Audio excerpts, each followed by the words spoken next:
recent statement made by the All Progressives Congress presidential candidate Tinubu, saying that he has forgiven Vice President Yemi Osinbajo, has been described as derogatory to the VP's person and office. The Osinbajo support movement rejected Tinubu's use of word forgive, while recently explaining that he and the vice president have resolved their differences. The APC candidate during his recent visit to Kano State told a group that supported Oshibajo's bid to pick the ruling party's presidential ticket that I have nothing against him, Oshibajo. I have been to his house after the primaries. I saw him on the day of the goodwill at the retreats organized by the president, and a man who forgives, a man who asks for forgiveness from Allah fully deserves forgiveness. If you cannot forgive, how are you sure, or how are you asking forgiveness from Allah? To me, it is over. The former Lagos State governor's comment, however, did not sit right with the group. Reacting through its national coordinator, Liberty Badmus, the group said it welcomes the need for Tinubu and other presidential aspirants to unite and work for the party's success in the February 25th, 2023 presidential election. It, however, stated that Tinubu's use of the word forgiveness was inappropriate as Oshibajo did not commit any offense against him by aspiring to pick the ruling party's presidential ticket during the primary election held in June. We note, just like the flag bearer stated, that both the VP and himself have met at least twice since after the primaries.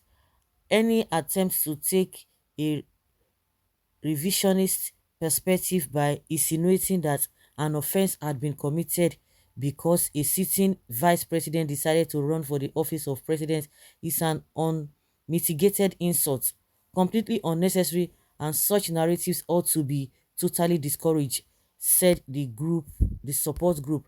The reason why he's saying that he believes that he's the one who is in charge, nobody. It's just the arrogance that if why should you who how dare him go and pick a form? That is what it means. That it is his turn, and that is the meaning of that. He has forgiven him, and I like the way these people are putting it. There was no offense committed. Is it not right for him to do that as a legitimate Nigeria? We recall that a meeting of APC elders in the Southwest ahead of the primaries, where the aspirants had resolved the issue, concluding that all the aspirants had the right to contest. It is the spirit of that meeting that should be maintained, not a derogatory effort which undercuts the solidarity required to take both the flag bearer and the aspirants, including the VP, forward. Everyone who supported the vice president had right to support whoever they wish after the primary, and Vice President Osinbajo has made it clear that people are free to support the party's candidates, but no one should, however, ridicule us and our principle by going to beg for forgiveness. Nigeria runs a democratic democracy and approves anyone within the legit legal ambit of our laws, Constitution of the Federal Republic of Nigeria and APC Constitution, to seek to be elected for president and other elective offices as so desire. For the umpteenth time, we state that His Excellency the Vice President has not committed any crime or offended anyone by seeking to serve his country in the capacity of president. Ahead of the APC presidential primary, Osinbajo, who served under Tinubu as Attorney General of Lagos, refused to step down for his former boss despite alleged pressure from Tinubu's camp. While majority of those that aspire for the APC ticket had stepped for Tinubu on the day of the primary election, Osinbajo told the delegates that any of them that wish the country well would not vote for an aspirant they don't believe in. Dear delegates, when you vote tonight, according to what he said, make sure your votes carry the prayer, future of your children. You cannot wish this country well and vote for someone who you do not believe in. Our circumstances will not afford the next president to learn on the job, and I will be ready from day one. In discharging my duties as VP, I have been prepared for the task ahead, and I will be ready for from day one. It is for this reason that I, Osinbajo, present myself to you, our distinguished delegate for the presidential ticket to our party, the VP said in a speech he delivered before commencement of voting. Mm. Now, wow. Now, wow.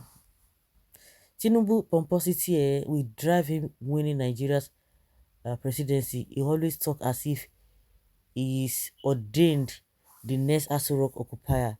He's acquiring more foes than friends from the north. The northerners have their own plan anyway, and very soon Tinubu eyes will clear. How did Osinbajo become VP? It was Tinubu that made him.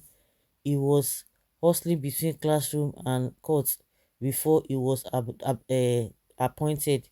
You are not serious, because a situation presented this thing, because ordinarily it's not as if Tinubu was just like, oh, I'm sitting there. He wanted to be. That is the problem you people are having.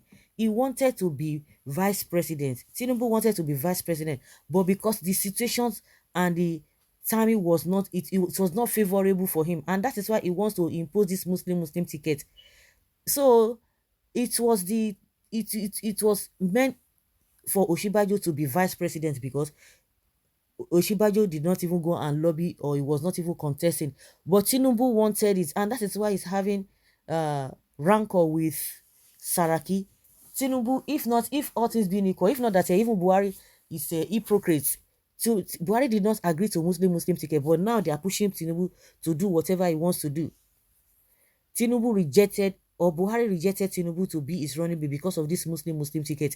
If they had agreed, Osinbajo would not be there. So it was not as if he wanted him to do that. He wanted him to do, no, because the situation did not favor, the timing did not favor Buhari. What's his name? Tinubu. It didn't favor him. So coming to tell us that he was in classroom doing whatever. That is far from the truth. Oluyemi Osinbajo was born into politics as far back as 1964. Papa Awolowo asked him what he would like to be in life. He told him, I want to be president of Nigeria after you. Awolowo was aghast and immediately called his wife and all present to know that what Yemi said. In 2015, as we went to Mama Awolowo for our blessings, she reminded us of that auspicious day. My friend, he has come a long way. You wait for his memos. Femi Osinbajo. Who made Tinubu what he is today? See, now see they don't they confess and say Afenifere. So no be him win. He's not even from Lagos. Now they just push and give him. They will just be talking as if I don't understand. This pride, it will make you guys to fail. It will make Tinubu to fail if you continue in this arrogance. That who made this? Who made him? Is it not people that made him the governor? That at the end of the day turned everything greed, turned everything to himself. Who made him what he is today? Don't mind them. Good point, but remember Osinbajo is the current leader and must be respected. The moment the expected respect is not accorded him, it is politically dangerous, and the end will justify the means. That is politics. Did your grandfather Tinubu become governor by himself, or some people made him? I have not seen when the person say it is on air how he made Tinubu governor. It is so foolish of you to be comparing a man who is a professor in law to your grandfather who sits on top of your future. I pity your people. Who made Tinubu governor of Lagos State? That is the question people are asking. Well, these people have already made their point that it's an insult for him to be saying forgive. Forgive who? So he does not have rights. And that is the mindset, greed. Now, me, afemi, only me. Every other person does not matter. So guys, let's hear your opinion on this.